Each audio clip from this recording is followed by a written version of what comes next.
ಪ್ರಿಯ ವೀಕ್ಷಕರೇ, ಎ ಅನ್ನೋ ಸಿನಿಮಾ 26 ವರ್ಷ 25ರಿಂದ 26 ವರ್ಷದ ಹಿಂದೆ ರಿಲೀಸ್ ಆಗಿತ್ತು. ಅದು ಎಷ್ಟು ಹೆಸರು ಮಾಡ್ತು ಅನ್ನೋದು ಎಲ್ಲರಿಗೂ ಗೊತ್ತಿದೆ. ಇವತ್ತು ಆ ಸಿನಿಮಾದ ಮ್ಯೂಸಿಕ್ ಡೈರೆಕ್ಟರು ಹಾಗೆ ಆ ಮ್ಯೂಸಿಕ್ನ ಹಾಡಿದ ಕೆಲವು ಹಾಡುಗಳನ್ನೆಲ್ಲ ಹಾಡಿದ್ದಾರೆ. ಅವ್ರನ್ನ ಮಾತಾಡ್ಸೋಣ ಬನ್ನಿ. ನಮ್ಮ ಜೊತೆ ಗುರುಕಿರಣ್ ಸರ್ ಇದ್ದಾರೆ, ಮಾತಾಡ್ಸೋಣ ಬನ್ನಿ. ಸರ್ ಮೊದಲಿಗೆ ನಮಸ್ಕಾರ ಸರ್. ನಮಸ್ಕಾರ. ಸೊ ಮೊದಲಿಗೆ ಎ ಸಿನಿಮಾ 25-26 ವರ್ಷ ತುಂಬ್ತಾ ಬರ್ತಿದೆ, ಏನು ಹೇಳ್ತೀರಿ ಸರ್ ಅದ್ರ ಬಗ್ಗೆ? ಒಂದು ನನಗೆ ಹಳೆ ನೆನಪು. ಆ್ಯಕ್ಚುಲಿ ನನಗೆ ನನ್ನ ಜೀವನದ ಮೊದಲ ಸಂಗೀತ ನಿರ್ದೇಶನ ಚಿತ್ರ, ನಾನು ಮರೆಯಲಾಗದ ಚಿತ್ರ, ಅದು ಸ್ಟಾರ್ಟಿಂಗ್ ಇದೆ. ಸೊ 26 ಅಕ್ಷರ ಇದ್ದಂಗೆ ಇದು 26 ವರ್ಷ. ಹೇಳಬೇಕಂದ್ರೆ ಟೈಮು ಚಿಟ್ಕೆ ಹೊಡೆದಂಗೆ ಹೋಗ್ತೀವಿ. ಹೆಂಗೆ 26-25 ವರ್ಷ ಆಯಿತು ಅನ್ನೋದೇ ಗೊತ್ತಾಗ್ತಿಲ್ಲ. ನನಗೆ ಮೊನ್ನೆ ಮಾಡ್ದಂಗಿದೆ. ನನಗೆ ಇನ್ನು ನಾನು ಹೊಸಬನೇ ಇಂಡಸ್ಟ್ರಿಯಲ್ಲಿ. ಸೊ ಒಂಥರ ನಾಸ್ಟಾಲ್ಜಿಕ್ ಅಂತ ಹೇಳ್ಬೋದು. ಒಂಥರ ತುಂಬ ಅದು ಪಿಕ್ಚರ್ ನೋಡಿದಾಗ ಅದೇ ರಿಯಾಕ್ಷನ್, ಪಬ್ಲಿಕ್ ರಿಯಾಕ್ಷನ್ ನೋಡಿದಾಗ ಹಂಗೆ ಹಳೆ ನೆನಪು ಮತ್ತೆ ಬಂತು. ಮತ್ತು ಎ ಸಿನಿಮಾದಲ್ಲಿ ಬಂದು ಪ್ರತಿಯೊಂದು ಸಾಂಗ್ಸು ಸೂಪರ್ ಹಿಟ್ ಆಯಿತು. ಈ ಸಾಂಗ್ ಹಿಟ್ ಆಗಿಲ್ಲ ಅನ್ನಂಗೆಲ್ಲ ಪ್ರತಿಯೊಂದು ಸಾಂಗ್ ಹಿಟ್ ಆಯಿತು. ಅದ್ರ ಬಗ್ಗೆ ಏನು ಹೇಳ್ತೀರಾ ಸರ್? ಮೊದಲ ಚಿತ್ರ ನಮಗೆ ಆ ಟೈಮಲ್ಲಿ ಹಿಟ್ಟಾಗಬೇಕು ಅಂತ ಇಲ್ಲ, ಜನ ಕೇಳಬೇಕು ಅಂತ ಇತ್ತು. ಆಮೇಲೆ ಎಲ್ಲ ಜನ ಕೇಳ್ತಾರ. ಆಮೇಲೆ ಇನ್ನೊಂದು ಎ ಅಂದ್ರೆ ಕೇಳಲೆ ಮುಂಚೆ ಎ ಅಂದರೆ ಅಡಲ್ಟ್ಸ್ ಓನ್ಲಿ ಅಂತ ಚಿತ್ರ, ಅದರಲ್ಲಿ ಮ್ಯೂಸಿಕ್ ಎಲ್ಲ ಇರ್ತಿರಲಿಲ್ಲ. ಸೊ ಜನ ಎ ಅಂತ ಹೇಳಿದ ತಕ್ಷಣ ಸ್ಟಾರ್ಟಿಂಗ್ CD ಕ್ಯಾಸೆಟ್ ತಗೊಳ್ಳೋಕ್ಕೆ ಸ್ವಲ್ಪ ಟೆನ್ಸ್ ಆಗ್ತಾಯಿದ್ರು. ಇದು ಯಾವುದೋ ಸ್ವಲ್ಪ ಎ ಸರ್ಟಿಫಿಕೇಟ್ ಚಿತ್ರ ಅಂತ. ಸೊ ಇದು ಸ್ಟಾರ್ಟಿಂಗ್ ನಮಗೇನು ಪ್ರಾಬ್ಲಮ್ಮು, ಇದು ಒಪ್ತಾರಾ ಬಿಡ್ತಾರಾ ಅಂತ. ಬಟ್ ಆ್ಯಕ್ಚುಲಿ ಒಂದು 2 ಮಂತ್ಸ್ ತಗೊಳ್ತು. 2 ಮಂತ್ಸಲ್ಲಿ ಆಡಿಯೋ ವಾಸ್ ಅ ಹಿಟ್. ಜನವರಿ ರಿಲೀಸ್ ಆಯಿತು, ಡಿಸೆಂಬರಲ್ಲಿ ಸಾಂಗ್ ಹಿಟ್ ಆಗಿತ್ತು. ಸರ್, ಫಸ್ಟ್ ಸಾಂಗ್ ನೀವು ಫಸ್ಟ್ ಸಾಂಗ್ ರೆಕಾರ್ಡ್ ಮಾಡಬೇಕಾದ್ರೆ ಯಾವ ರೀತಿ ಆದಂಥ ಚಾಲೆಂಜಸ್ ಫೇಸ್ ಮಾಡಿದ್ರೆ ಆ ಟೈಮಲ್ಲಿ? ಮತ್ತು ಈಗಿನ ಕಾಲದಲ್ಲಿ ಸಾಂಗ್ಸು ರೆಕಾರ್ಡ್ ಮಾಡೋದು ಸ್ವಲ್ಪ ಒಂದಷ್ಟು ಸಾಫ್ಟಿಯಾಗಿ ನಡೀತಾ ಇದೆ ಅನ್ನೋದಿದೆ, ಅದ್ರ ಬಗ್ಗೆ ಏನು ಹೇಳ್ತಾರೆ ಸರ್? ಚಾಲೆಂಜಸ್ ಏನಿಲ್ಲ ಜಾಸ್ತಿ, ಸಿಂಪಲ್ ಚಾಲೆಂಜಸ್ ಅಂದರೆ ಚಿಕ್ಕ ಪಿಕ್ಚರು, ಹೊಸ ಪಿಕ್ಚರು, ಬಜೆಟ್ ಇರಲಿಲ್ಲ. ನಾವು ಆ್ಯಕ್ಚುಲಿ 3-4 ಇನ್ಸ್ಟ್ರೂಮೆಂಟಲ್ಲಿ, ಈಗ ಬೇರೆ ನಾವು ಮೇಲೆ ಮುಂಚೆ ನಾವು ರೆಕಾರ್ಡಿಂಗ್ ಹೋದಾಗ 40 ಇನ್ಸ್ಟ್ರೂಮೆಂಟಲ್ಲಿ ಹಾಕ್ಕೊಂಡು ರೆಕಾರ್ಡ್ ಮಾಡ್ತಾಯಿದ್ವಿ. ಈಗ ನಾನು ಹೋದಾಗ ಬಜೆಟ್ ಶಾರ್ಟೇಜ್ ಇತ್ತು, ಅದರಲ್ಲಿ ನಾವು ಸಾಂಗ್ ಮಾಡಬೇಕು, ಅದು ಇಂಪಾಸಿಬಲ್ ಜಾಬು. ಆಗ ನನಗೆ ಒಂದು ಪ್ರೋಗ್ರಾಮಿಂಗ್ ಅಂತ ಮಾಡ್ತಾಯಿದ್ವಿ, ನಾವೇ ಮಾಡ್ತಾಯಿದ್ದು. ಸೊ ಕರ್ನಾಟಕದಲ್ಲಿ ತುಂಬ ಕಮ್ಮಿ ಜನ ಇದ್ದರು. ಸೊ ಹಂಗೆ ಬೇಸಿಕಲಿ ಎಲ್ಲ ಮಾಡಿ ನಾವು ರೆಡಿ ಮಾಡಿಕೊಂಡು ರೆಕಾರ್ಡ್ ಮಾಡೋಕ್ಕೆ ಹೋಗ್ತಾಯಿದ್ವಿ. ಸೊ ಐ ಥಿಂಕ್ ಆಗ ಚಾಲೆಂಜ್ ವಾಸ್ ಲೋ ಬಜೆಟಲ್ಲಿ ಕ್ವಾಲಿಟಿ ಹೆಂಗೆ ಎತ್ತೋದು ಅಂತ. So that was a challenge. ನೀವು ಯಾವತ್ತಾದ್ರೂ ಅಂದ್ಕೊಂಡಿದ್ರೆ ಸರ್ ಎ ಸಿನಿಮಾ ನಿಮ್ಮ ಮೊದಲನೇ ಸಿನಿಮಾ 25 ವರ್ಷ 26 ವರ್ಷ ತುಂಬಿ ಮತ್ತೆ ರಿಲೀಸ್ ಆಗುತ್ತೆ ಅನ್ನೋದನ್ನ ಅಂದ್ಕೊಂಡಿದ್ರೆ? ಹೇಗೆ? ನಾನು ಇಂಡಸ್ಟ್ರಿಯಲ್ಲಿ ಇರ್ತೀನಿ ಅಂತಲೇ ತಿಳ್ಕೊಂಡಿಲ್ಲ. ನಾನು 26 ವರ್ಷ ನಾವು ಇರ್ತೀವ ಅಂತ, 2-3 ವರ್ಷ ಇಟ್ಕೊಂಡು ಹೋಗ್ತೀವಿ ಅಂತ ತಿಳ್ಕೊಂಡೆ. ಬಟ್ ನಿಜಾಗಿ ಹೇಳ್ತೀನಿ, ಅದು ಲೈಫಲ್ಲಿ ನಾನು ಕನ್ನಡಿಗರನ್ನು ಮರೆಯೋಕ್ಕಾಗಲ್ಲ. ನಾವು ಇಷ್ಟು ಪ್ರೀತಿ ಕೊಟ್ಟು ಸಾಕಿ ನಮಗೆ ಹೇಳೋದು, ಅವ್ರಿಗೆ ಇಷ್ಟ ಆದ ತಾನೇ ನಾನು ನೆಕ್ಸ್ಟು ಮುಂದೆ ಹೋಗೋದು.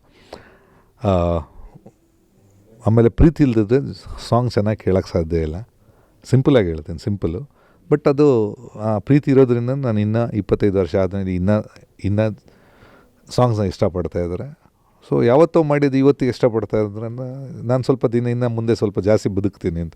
ನಾನು ಇಲ್ದಿದ್ರು ಸಾಂಗ್ ಮೂಲಕ ನಾನು ಬದುಕ್ತೀನಿ ಅಂತ ಹೇಳ್ಬೋದು. ಸರ್, ಇನ್ನೊಂದೇನೆಂದರೆ ನಿಮ್ಮ ಮೊದಲೇ ಸಿನಿಮಾ ಇದಾಗಿತ್ತು. ಉಪೇಂದ್ರ ಸರ್ ಕರೆದು ನಿಮಗೆ ಸಿನಿಮಾ ಕೊಟ್ಟಾಗ ನೀವೇನು ಅಂದ್ಕೊಂಡ್ರೆ, ನಾನು ಇದು ಮಾಡಬಲ್ಲೆನಾ ಇಲ್ಲ ಅನ್ನೋದು ಏನು ಅಂದ್ಕೊಂಡ್ರಿ ಸರ್? ಇಲ್ಲ, ಕರೆದಾಗ ಕರೆದಾಗ ನನಗೇನಾಗಿತ್ತಂದರೆ ಎವ್ರಿ ಟೈಮ್ ಪಿಕ್ಚರ್ ಇಂಡಸ್ಟ್ರಿ ಬಿಟ್ಟು ಹೋಗೋಣ ಅಂತ ಇತ್ತು. ಸೊ ಪ್ರತಿ ಸಲ ನಾನು ಎಲ್ಲ ಹೋದಾಗ ಯಾವುದೋ ಒಂದು ಆಪರ್ಚುನಿಟಿ ಬರ್ತಾಯಿತ್ತು. ಸೊ ಇದು ಬರುವಾಗಲೂ ಹಂಗೆ ಇತ್ತು. ಬಟ್ ಇನ್ನೊಂದು ನಾನು ಯೋಚನೆ ಮಾಡಿದೆ, ಎವ್ರಿ ಟೈಮ್ ಆ್ಯಕ್ಟಿಂಗ್ ಯಾವುದೋ ಬರ್ತಾಯಿತ್ತು ಅಂತ. ಈ ಸಲ ಮ್ಯೂಸಿಕ್ ಅಲ್ಲ, ಇದನ್ನು ಒಂದು ಲಾಸ್ಟ್ ಟ್ರೈ ಮಾಡೋಣ, ಇಲ್ಲಿದ್ರೆ ವಾಪಸ್ ಅಂತ. ಬಟ್ ಅಷ್ಟೊರೆಗೆ ನನಗೆ ಇವರು ಸುನಿಲ್ ಶೆಟ್ಟಿದು ಬಾಂಬೆ, ನನಗೆ ಬಾಂಬೆ ಸ್ವಲ್ಪ ಕನೆಕ್ಷನ್ ಜಾಸ್ತಿ ಇತ್ತು. ಅವರು ಆ ಟೈಮಲ್ಲಿ ಹೇಳಿದ್ರು, ಒಂದು ಸ್ಕ್ರ್ಯಾಚ್ ಅಂದರೆ ಯಾವುದೋ ಒಂದು ರೆಕಾರ್ಡ್ ಮಾಡಿ ತೋರಿಸ್ಬೇಕು. ರೆಕಾರ್ಡ್ ಮಾಡೋಕ್ಕೆ ಬೇರೆ ಇದೊಂದು ಆಪರ್ಚುನಿಟಿ ಆಯ್ತಲ್ಲ ಅಂತ, ಏನೋ ಒಂದು ತೋರ್ಸೋಕ್ಕೆ, ಯಾರಿಗಾದ್ರೆ ನಾನೇನೋ ಮಾಡಿದ್ದೀನಿ ಅಂತ ತೋರ್ಸೋಕ್ಕೆ. ಸೊ ಅದೇ ಟೈಮಲ್ಲಿ ಸ್ವಲ್ಪ ಡೆಲಿಮ್ ಆಯಿತು. ನಾನಾಗ ಒಂದು ಜಾಗ ನೋಡಿದೆ, ಒಂದು ಹೋಟ್ಲ್ ಹಾಕೋಣ ಅಂತ ಊರಲ್ಲಿ ಒಂದು ಪ್ಲ್ಯಾನ್ ಇತ್ತು. ಸೊ ಆಮೇಲೆ ಇದರಲ್ಲಿ ಒಂದು ಲಾಸ್ಟ್ ಟ್ರೈ ಮಾಡೋಣ ಅಂತ. ಈ ಲಾಸ್ಟ್ ಟ್ರೈ ಮಾಡಿ actually 1 year, I think 97 full 1 ವರ್ಷ ಅಪ್ ಟು ದ ರಿಲೀಸ್ ಒಂದೇ ಚಿತ್ರಕ್ಕೆ we have given a best. ಇನ್ನೊಂದನೇ ಸಿನಿಮಾದಲ್ಲಿ ಪ್ರತಿಯೊಂದು ಸಾಂಗ್ ಮಾಡಬೇಕಾದ್ರೆ ಹಿಂದೆ ಇದ್ದಂಥ ಒಂದು ಕತೆ ಹೇಳ್ತಾ ಬರುತ್ತೆ. ಒಂದು ಸಾಂಗ್ಗೆ ಚಾಂದಿನಿ ಸಾಂಗ್ ಇರ್ಬೋದು, ಇನ್ನೊಂದು 2-3 ಸಾಂಗ್ಸ್ಗಳು, ಅದಕ್ಕೆ ಒಂದೊಂದು ಕತೆಗಳು ಬರ್ತಿರೋದು, ಅದ್ರ ಬಗ್ಗೆ ಹೇಳ್ತೀರ ಸರ್? ಒಂದು ಪಿಕ್ಚರ್ 1 ವರ್ಷ ನಾವು ಆ ಕಥೆಯಲ್ಲಿ ಒಳಗೆ ಮುಳುಗಿದಾಗ ಆಟೋಮ್ಯಾಟಿಕ್ ಎಲ್ಲ ಥೀಮ್ಸು ಜೊತೆಗೆ ಬರುತ್ತೆ. ಯಾಕಂದರೆ ಚಾಂದಿನಿ ಸಾಂಗ್ ಹೆಂಗೆ ಉಟ್ಕೋತು ಸರ್? ಚಾಂದಿನಿ ಅಂದರೆ ಬೇಸಿಕಲಿ ಅವನು ಅವನ ಮನಸ್ಸಲ್ಲಿ ಲವ್ವಲ್ಲಿದ್ದಾಗ ಅವಳ ಹೆಸರು ಡೆಫಿನೆಟಾಗಿ ಬಂದೇ ಬರುತ್ತೆ. ಆ ಫೀಲಲ್ಲಿ ಒಂದು ಸಾಂಗಲ್ಲಿ ಹಾಕಿದ್ವಿ ಚಾಂದಿನಿ ಅಂತ. ಆಮೇಲೆ ಪಿಕ್ಚರಲ್ಲಿ ಅಷ್ಟೇ ಅವಳನ್ನು ಅಂದ್ಕೊಂಡಾಗ ಚಾಂದಿನಿ ಅಂದ್ಕೊಂಡೆ ಒಂಥರ ಒಂದು ಅಟ್ಮಾಸ್ಫಿಯರ್ ಕ್ರಿಯೇಟ್ ಆಗುತ್ತೆ. ಅದನ್ನು ಹಂಗೆ ಇಟ್ಕೊಂಡು ಆ ಟ್ಯೂನಲ್ಲಿ ಅಟ್ಮಾಸ್ಫಿಯರ್ ಇತ್ತು. ಸೊ ಇನ್ನೊಂದು ಏನಂದರೆ ಇವಾಗ UI ಸಿನಿಮಾ ಬರ್ತಿದೆ, ಉಪೇಂದ್ರ ಅವರ ದೊಡ್ಡ ಸಿನಿಮಾ ಇದು, ಅಖಿಲ್ ಕನಸಿನ ಸಿನಿಮಾ ಅಂತ ಹೇಳೋದು. ಅದ್ರ ಜೊತೆಗೆ A2 ರಿಲೀಸ್ ಮಾಡ್ತಾರೆ, ಅದ್ರ ಬಗ್ಗೆ ಏನು ಹೇಳ್ತೀರಾ? ಈ ಫಿಲ್ಮ್ ಬರೋ ಮುಂಚೆ ನಮ್ಗೆ ಯಾರಿಗೂ ಗೊತ್ತಿಲ್ಲ ಇದು ವರ್ಕ್ ಆಗುತ್ತಾ ಇಲ್ವಾ ಅಂತ ಒಂದು ಫುಲ್ ಡೆಲಿಮಾದಲ್ಲಿದ್ವಿ. ಪ್ರತಿ ಪಿಕ್ಚರು ಪ್ರತಿಯೊಬ್ಬರಿಗೆ ನಾನು ಹೇಳೋದು, ಈವನ್ ಹೊಸಬ್ರಿಗೆ ಅಥವಾ ನಮಗೂ ಪ್ರತಿ ಪಿಕ್ಚರು ಫಸ್ಟ್ ಪಿಕ್ಚರ್ ಥರನೇ ವಿಲ್ ಬಿ ವೇಟಿಂಗ್. ಹೆಂಗೆ ಜನ ಹೆಂಗೆ ಎಕ್ಸೆಪ್ಟ್ ಮಾಡ್ತಾರೆ ಅಂತ ನಾವು ಕಾಯ್ತಾ ಇರ್ತೀವಿ. ಅದೇ ಥರ ಎವ್ರಿ ಮೂವಿ ಈಗ ಕಾಯ್ತಾ ಇದ್ದೀವಿ. ಸೊ ಈ ಚಿತ್ರನ ಅಷ್ಟೇ, ಇದನ್ನ ಕತೆ ನನ್ ರಿಯಲಿ ಗುಡ್ ಸ್ಕ್ರಿಪ್ಟ್ ವರ್ಕ್ ಮಾಡಿದ್ದಾರಂತೆ. ಸೊ ನಾನು ಟೋಟಲ್ ಫುಲ್ ಯಾವುದು ಕೇಳಿಲ್ಲ.